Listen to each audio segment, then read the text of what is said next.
जय हिंद दोस्तों, मैं कपिल सैनी और स्वागत है आप लोग का हमारे और आप लोगों के इस प्लेटफॉर्म लर्न वर्न पर। दोस्तों आज हम लोग को एक काफ़ी बड़े इंपॉर्टेंट पार्ट के बारे में चर्चा करनी है। ये इंपॉर्टेंट पार्ट हम लोग देखते हैं भारत सरकार अधिनियम 1919। तो बड़े ध्यान से समझते चलना इस अधिनियम के अंदर क्या क्या विशेषता थी, क्योंकि इस अधिनियम से बहुत ज़्यादा आप लोग के एग्जाम में क्वेश्चन आते हैं। चलो स्टार्ट करते हैं। देखो, इस अधिनियम के आने के पहले देख लेते हैं कारण, क्या कारण यहाँ पर रहे हैं। मैंने आपको पहले वाली क्लास में बताया था कि यहाँ पर एक मार्लेमेंटो सुधार आया था। मार्लेमेंटो सुधार 1909 में आया। वो सुधार इस वजह से लेकर के आए थे कि भारत के अंदर जो नरमपंथी विचारधारा के लोग थे उन लोगों को संतुष्ट करना था, लेकिन उस सुधार से उस नरमपंथी विचारधारा के लोगों को वो संतुष्ट नहीं कर पाए। तो एक तो उस नरमपंथी वर्ग की असंतुष्टि जो थी वो कहीं ना कहीं नज़र आ रही थी यहाँ के छोटे छोटे सम्मेलनों में या फिर अंग्रेज़ों के खिलाफ कार्रवाइयों में। दूसरी चीज़, यहाँ पर पिछली वाली क्लास में मैंने आपको बताया था कि एक सांप्रदायिक आधार पर इन्होंने जो है चुनाव की प्रोसेस स्टार्ट की थी, जो मुसलमान वर्ग को स्पेस से सुप्रीम दिखाने की कोशिश कर रहा था। तो यहाँ पर एक उस चीज़ को लेकर के जो अदर कम्युनिटीज़ थी, वो अलग अलग संप्रदाय अब यहाँ पर ब्रिटिश हुकूमत के ऊपर प्रेशर जो है जमाने लगे कि आपने स्पेशल एक कम्युनिटी को ही आधार बना करके इतना सुप्रीम या फिर आरक्षण क्यों दिया। दूसरी चीज, नेक्स्ट चीज, अगली चीज, यहाँ पर अभी तक क्या था, भारतीय राष्ट्रीय कांग्रेस और भारतीय मुस्लिम लीग जो दो अलग अलग पार्टियां अलग अलग विचारधारा को लेकर के चल रही थी, अब 1916 में आकर के ये दोनों की दोनों पार्टियां एक समझौते के तहत एकजुट होकर के अंग्रेजों के खिलाफ काम करना स्टार्ट कर देती है। 1906 में भारतीय मुस्लिम लीग की स्थापना हुई और 1916 तक अलग विचारधारा से अलग तरीके से काम करते आ रही थी। अब 1916 में लखनऊ पैक्ट होता है, जिसमें ये दो बड़ी पार्टी भारत की एकजुट होकर के अंग्रेजों के खिलाफ अब जो है कार्य करने लग जाती है। तो उसका भी एक बड़ा प्रेशर इंग्लिश लोगों के ऊपर था। अगली बात, यहाँ पर एक मेसोपोटामिया आयोग की रिपोर्ट आई थी 1916 और 17 का ये वो दौर था। इस रिपोर्ट में कहा गया कि भारत के अंदर जो ब्रिटिशर्स हुकूमत चला रहे हैं, ये हुकूमत चलाना अब इनके बस की बात नहीं रही। ये यहाँ की हुकूमत चलाने में असक्षम हुए, ये विफल हो गए। ये एक रिपोर्ट आई और उसके साथ साथ पीछे पीछे एक होम रूल लीग आंदोलन चला रहा था, जो दक्षिण भारत में दो बड़े महान लीडर उस आंदोलन को लीड कर रहे थे। एक थे यहाँ पर श्रीमती एनी बेसेंट और लोकमान्य तिलक जी। तो उसका प्रभाव कहीं ना कहीं देखने को मिल रहा था। और इन सब के पीछे सबसे बड़ी जो बात थी, जो इंग्लिश लोगों ने यहाँ पर इतने बड़े बड़े सुधार करने की कोशिश की, यहाँ पर 1914 से 18 तक पहला वर्ल्ड वॉर शुरू होता है, प्रथम विश्व युद्ध स्टार्ट होता है। और इस प्रथम विश्व युद्ध के दौरान भारतीय लोगों का समर्थन पाने के लिए अंग्रेज लोगों ने बहुत ज़्यादा हम लोगों के सामने रिक्वेस्ट मन्नतें की कि बाबूजी हमारी मदद कर दो, इस विश्व युद्ध के ख़त्म होने के बाद हम आपको यहाँ पर और अनेकों अनेक यहाँ की परिषदों में सुधार देंगे। जिस वजह से 1915 में महात्मा गांधी जी के आह्वान पर यहाँ के लोगों ने अंग्रेज लोगों का सपोर्ट करना स्टार्ट किया। तो अब 1918 तक विश्व युद्ध खत्म, 1919 तक संधि बंदी होकर के वो खत्म हो गया। तो अब इंग्लिश लोगों की बारी थी कि जो आप लोगों ने भारतीय लोगों को कमेंट किया था कि आप लोगों को रियायतें देंगे, अब आप लोगों की बारी, चलो भाई हम लोगों को और सुधार दीजिए आप लोग। तो ये पीछे का ये इतना जो क्रम चला रहा था, कई सारी चीज़ें आकर के एक साथ जमा हुई, जिसकी वजह से इंग्लिश लोगों को भारतीय लोगों के लिए एक बड़ा व्यापक अधिनियम हम लोगों के लिए जो है पारित करना पड़ा। और ये भारत की सरकार के लिए बात करता है, इस वजह से इसको भारत सरकार अधिनियम 1919 के नाम से जाना जाता है। जैसे लास्ट वाली क्लास में मैंने आपको बताया था, मार्ले मिंटो सुधार, दो सुधार थे मार्ले मिंटो सुधार। इसमें मार्ले जो भारत सचिव थे और मिंटो भारत के वॉयसरॉय थे। ऐसे ही यहाँ पर माउंटेन्यू भारत के सचिव और चेम्सफोर्ड भारत के वॉयसरॉय थे। तो इस वजह से इसको माउंटेन्यू चेम्सफोर्ड सुधार भी कहा जाता है, माउंटेन्यू चेम्सफोर्ड सुधार भी कहा जाता है। तो दो इसके नाम हुए। अब देख लेते हैं इस सुधार के अंदर क्या क्या प्रोसेस इंग्लिश लोगों ने करनी स्टार्ट की। मैं एक एक पॉइंट बोलता चला जाऊंगा, आप उस एक एक पॉइंट को लिखते चले जाएंगे। इस पोर्शन को मैंने मूल रूप से 4 पार्ट में डिवाइड किया है। एक पार्ट हम लोगों ने रखा है, बात करेंगे भारत सचिव और वायसराय को लेकर के इस परिषद के इस अधिनियम के अंदर क्या क्या उन्होंने प्रावधान किए। जैसे जो उस दौरान भारत सचिव थे, भारत सचिव जो इंग्लैंड में बैठे हुए थे, वहाँ पर वहाँ की सरकार के कैबिनेट मंत्रालय में एक मंत्री का ओहदा था, वो भारत सचिव कहलाए जाते थे। अभी तक क्या था, 1793 से अब तक उनका जो भी खर्च हुआ करता था वो सब का सब खर्च भारत के राजस्व के ऊपर भारित था। अब कहा गया कि ये 93 से और 1919 तक जो खर्च चला रहा था, अब वहीं तक जो भी था, जो भी है अलग है, बट अब से भारत सचिव के जितने भी वेतन भत्ते, जितनी भी उसको सुविधाएं मिलती हैं, वो सब की सब अब इंग्लैंड के खजाने से जाएगी। मतलब अब क्राउन के अंडर उनको कर दिया गया। अब ब्रिटेन के राजस्व से अब उनका वेतन यहाँ से जाने लगा। अब तक वो भारत के राजस्व से ही उनको वेतन दिया करते थे। अगली बात, वो जो भारत सचिव बनाए, उन भारत सचिव की सहायता के लिए एक नया पद बनाया गया, हाई कमिश्नर। एक नया पद, एक नया पोस्ट क्रिएट की गई कि इनको सपोर्ट करने के लिए, भारतीय लोगों के लिए अच्छी तरीके से भाई पॉलिसीज़ वगैरह बनाने के लिए हम एक और पद क्रिएट कर देते हैं, हाई कमिश्नर। ठीक है। उसके साथ साथ जो भारत सचिव थे, उन भारत सचिव को एक अधिकार, एक राइट भी दिया गया। जैसे आज हम लोग अपने भारत के संविधान में पढ़ते हैं, भारत के नियंत्रक एवं महालेखा परीक्षक, CAG, controller and auditor general of India, ये भारत के संपूर्ण राजस्व व्यवस्था, ये फिर संपूर्ण वित्त व्यवस्था को देखने का काम करते हैं। पैसा कहाँ सही लगा है, उसका दुरुपयोग तो नहीं हुआ है, सही तरीके से आवंटित हुआ है, या फिर जहाँ आवंटित हुआ वहाँ गया है या नहीं गया है, उन सब व्यवस्थाओं को देखने का कार्य करते हैं। तो ये पहली बार हमारे यहाँ पर एक कैग पद बनाया गया और उस कैग पद को नियुक्त करने का अधिकार दिया गया भारत सचिव, जो वहीं पर ही इंग्लैंड के अंदर बैठे हुए थे। ये बात ध्यान रखना आप लोग। कैग शब्द, ये जो नियंत्रक एवं महालेखा परीक्षक है, इनका सबसे पहली बारी उल्लेख हमारे यहाँ पर इस अधिनियम के अंतर्गत किया गया। ये तो थे भारत सचिव को लेकर के बातें। अब भारत के वायसराय को क्या क्या और विशेषताएं या फिर और क्या क्या अधिकार दिए गए।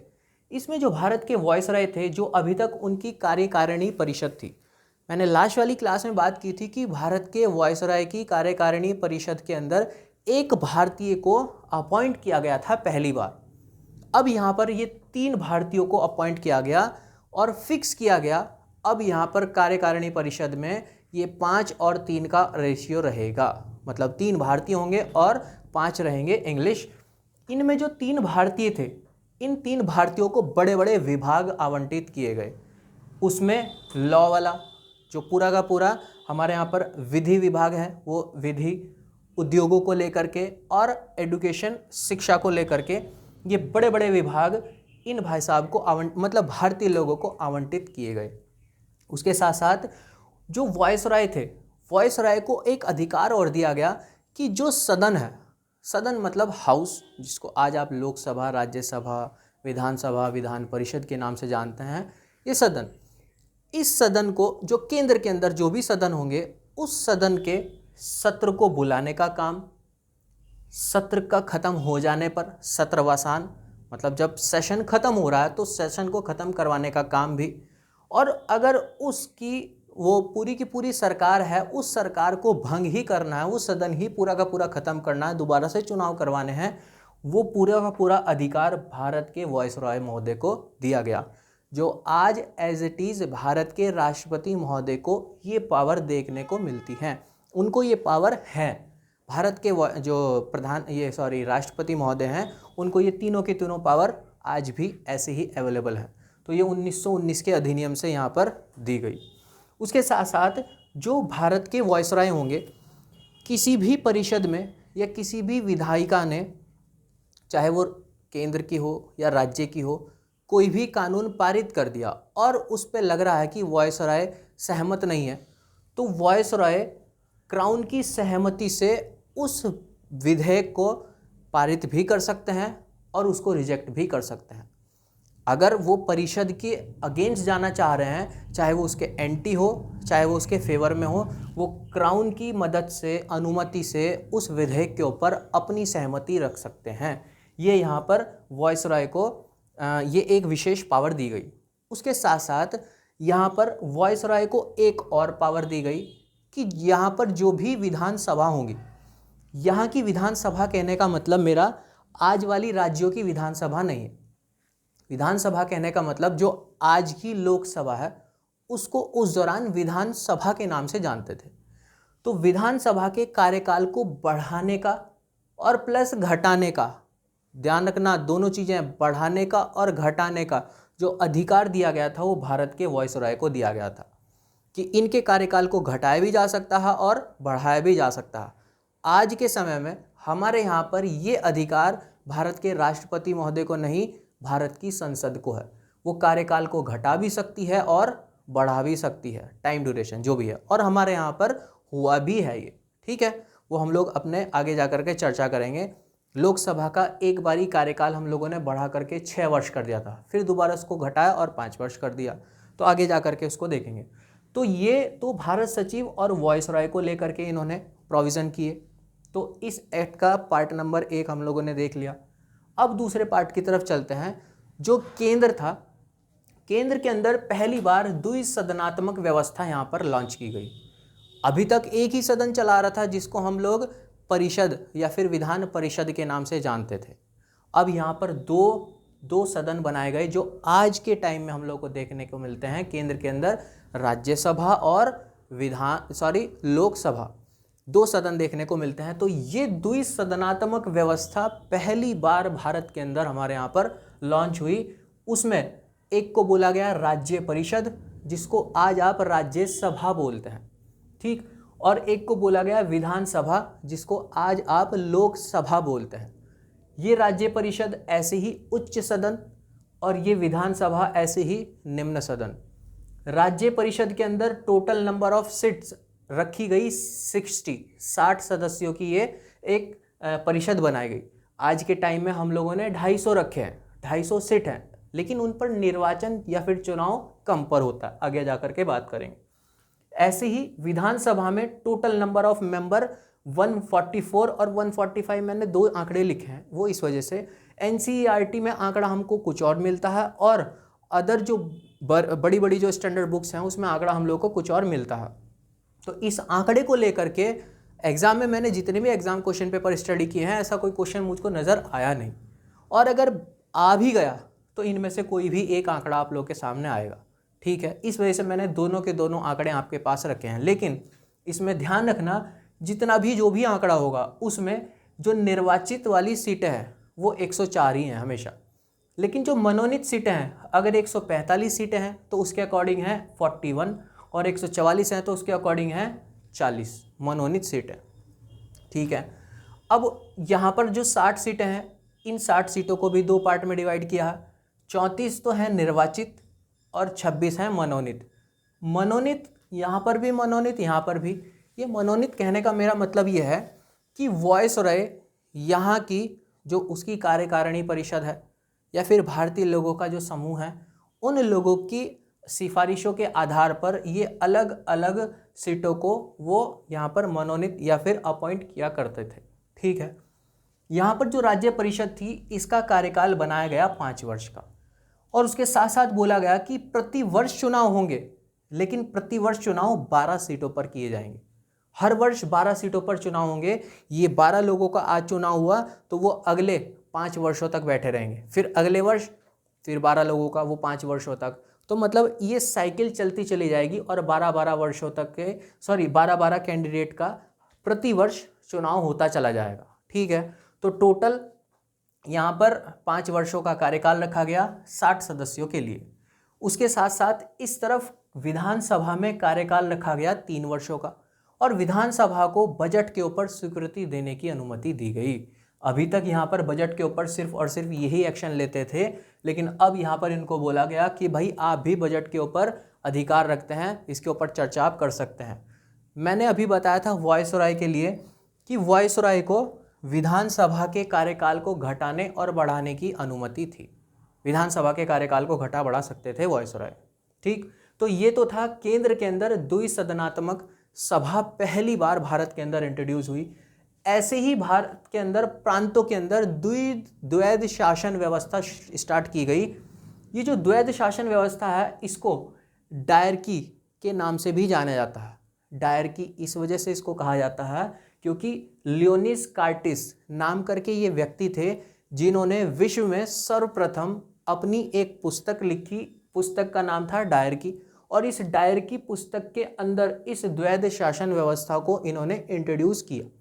इन्होंने बताया कि ये कौन सी कैसी व्यवस्था है, और इस व्यवस्था को भारत के अंदर 1919 के इस अधिनियम में बड़े व्यापक स्तर पर इम्प्लीमेंट भी हमारे यहाँ पर किया गया। दरअसल ये व्यवस्था जरूर ऐसा नहीं कि भारत के अंदर पहली बार इम्प्लीमेंट किया जा रही थी, पूरे व्यापक स्तर पर पहले भी इसको इम्प्लीमेंट किया गया था बंगाल के अंदर। जब यहाँ पर बक्सर का युद्ध जीता तो बक्सर के युद्ध से 64-65 से और 1773 तक के टाइम में भारत के अंदर बंगाल के अंदर इस द्वैध शासन व्यवस्था को लागू भी किया गया था। तो बात ध्यान रखना आप लोग, ठीक है। इस द्वैध शासन व्यवस्था के अंदर क्या था, दो तरीके के विषय जो है सेपरेट किए गए, अलग किए गए। विषय कैसे कि प्रांतों के अंदर जो प्रांत सरकार है उसके लिए को वो कौन कौन से विषयों के ऊपर काम करेगी और केंद्र सरकार कौन कौन से विषयों के ऊपर काम करेगी। तो यहाँ पर केंद्रीय विषय अलग थे और प्रांतीय विषय अलग थे। केंद्रीय विषयों के बारे में हम लोग पहले भी चर्चा कर चुके हैं, जिस पर केंद्र सरकार एक्शन लेती थी, जिसमें रक्षा, डाकतार, रण, विदेशी मामले या फिर जो ब्रिटिश हुकूमत है उसके हितों को लेकर के कोई भी मामले होंगे तो वो केंद्रीय विषय कहलाए जाएंगे। और इन केंद्रीय विषयों के ऊपर एक्शन लेने का काम भारत के वॉइसरॉय करते थे, केंद्रीय विषय। दूसरी तरफ देखा जाए तो प्रांतीय विषय, जो प्रांतीय विषय थे, प्रांतीय विषय दो पार्ट में डिवाइड किए गए, सुरक्षित विषय और दूसरे थे हस्तांतरित विषय। सुरक्षित मीन्स रिजर्व, हस्तांतरित मीन्स ट्रांसफरेबल। रिजर्व कौन रखेंगे अपने पास, जो प्रांत के होंगे गवर्नर। जो प्रांत के गवर्नर थे वो प्रांत के गवर्नर राजस्व, न्याय, वित्त और पुलिस, इन मुद्दों पर लेकर के वो खुद से एक्शन लिया करते थे। वो मतलब इन मुद्दों को लेकर के कोई और एक्शन नहीं ले सकता था। वो यहाँ के गवर्नर और उस गवर्नर की परिषद के माध्यम से, परिषद की सलाह के माध्यम से वो इन विषयों के ऊपर कार्यवाही किया करते थे।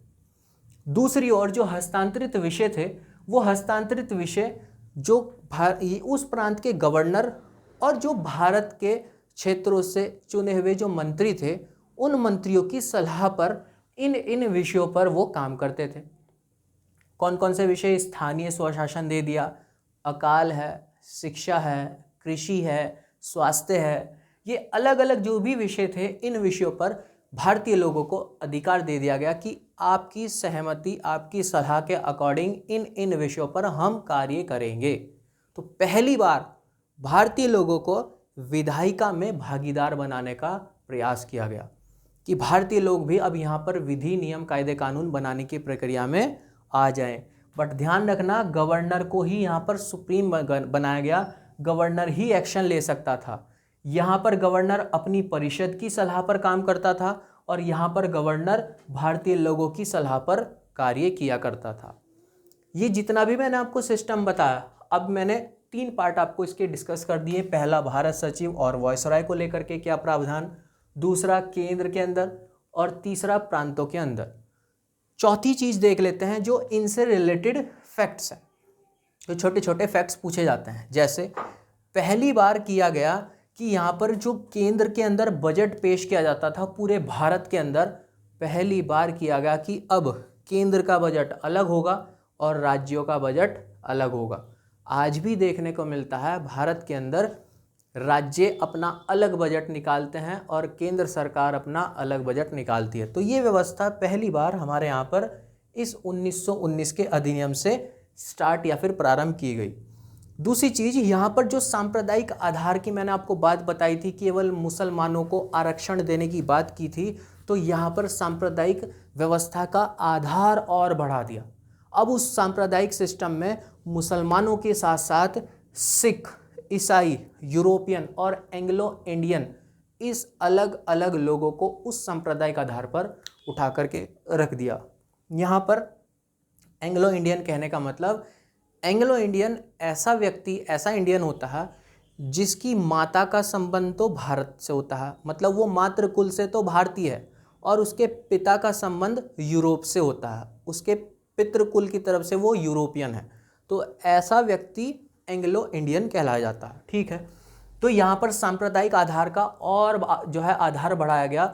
अब कोई सिख कैंडिडेट खड़ा होगा तो सिख ही उसको वोट देंगे, कोई ईसाई खड़ा होगा तो ईसाई ही उसको वोट देंगे। ठीक है, अगली बात, पहली बार भारत के अंदर एक उत्तरदायी शासन शब्द का इस्तेमाल किया गया, उत्तरदायी सरकार शब्द का इस्तेमाल किया गया कि हम भारतीयों के लिए एक रिस्पॉन्सिबल गवर्नमेंट बनाने का प्रयास करेंगे। पहली बार भारत के अंदर लोगों को, ब्रिटिश लोगों ने ये आश्वासन दिया कि हम आप लोगों को उसी क्रम में का जो है बढ़ने का काम कर रहे हैं, उत्तरदायी शासन आपके लिए हम लोग बना करके तैयार करेंगे। कब करेंगे ये नहीं बता, करेंगे, पहली बार इन्होंने बोला। ठीक है, पहली बार भारत के अंदर प्रत्यक्ष चुनाव प्रणाली को अपनाया गया। अभी तक जितना भी चुनाव था वो सब का सब इनडायरेक्ट होता था, मतलब अप्रत्यक्ष तरीके से, डायरेक्ट चुनाव नहीं होता था। अप्रत्यक्ष कैसे कि नगर पालिका के लोग हैं, नगर पालिका के लोगों ने किसी को चुन करके भेज दिया, राजा रजवाड़े लोगों ने अपनी तरफ से किसी को भेज दिया, इनडायरेक्ट तरीके से। पहली बार प्रत्यक्ष चुनाव प्रणाली को यहाँ पर अपनाया गया। इसमें भारत के अंदर महिलाओं को पहली बार मताधिकार दिया गया, लेकिन मत देने का अधिकार है, कोई महिला प्रत्याशी नहीं खड़ी हो सकती, खुद महिला किसी सीट पर चुनाव नहीं लड़ सकती, लेकिन वो वोट दे सकती है। ये यहाँ पर सिस्टम पहली बार यहाँ के अंदर लॉन्च किया। तो ये था हमारा एक भारत सरकार अधिनियम 1919 का अधिनियम, जिसमें ये छोटे छोटे फैक्ट्स देखने को मिले। इसमें मैं एक फैक्ट आपको मिस कर गया था जो मुझको शुरू में बताना था। ये जो अधिनियम आया था, ये अधिनियम 20 अगस्त 1917 को आया था। 20 अगस्त 1917 को ब्रिटेन में पार्लियामेंट में वहाँ पर प्रस्ताव रखा गया था मिस्टर मॉन्टेग्यू द्वारा। ये मिस्टर मॉन्टेग्यू द्वारा वहाँ पर अगस्त में प्रस्ताव रखा, इस वजह से इसको अगस्त प्रस्ताव के नाम से जाना जाता है। और यही प्रस्ताव भारत के अंदर शिमला में पहली बार जेम्स फोर्ड महोदय ने 1919 में रखा। इस वजह से इन दोनों के नाम को जोड़ करके मॉन्टेग्यू जेम्स फोर्ड सुधार कहा जाता है। ये 2 पॉइंट आप लोग अपने इस नोट्स में और ऐड कर लीजिएगा। तो ये था हमारा एक भारत सरकार अधिनियम 1919। अगली क्लास में इस अधिनियमों की क्रम में सबसे आखिरी अधिनियम हम लोग को देखना है, जो इनसे भी ज़्यादा इम्पॉर्टेंट है, मोस्ट इम्पॉर्टेंट है। जो मैंने आपको बातें बताई बड़े ध्यान से लिखते रहना इसको, ठीक है। कल फिर मिलते हैं आप लोगों से। बहुत बहुत धन्यवाद। जय हिंद।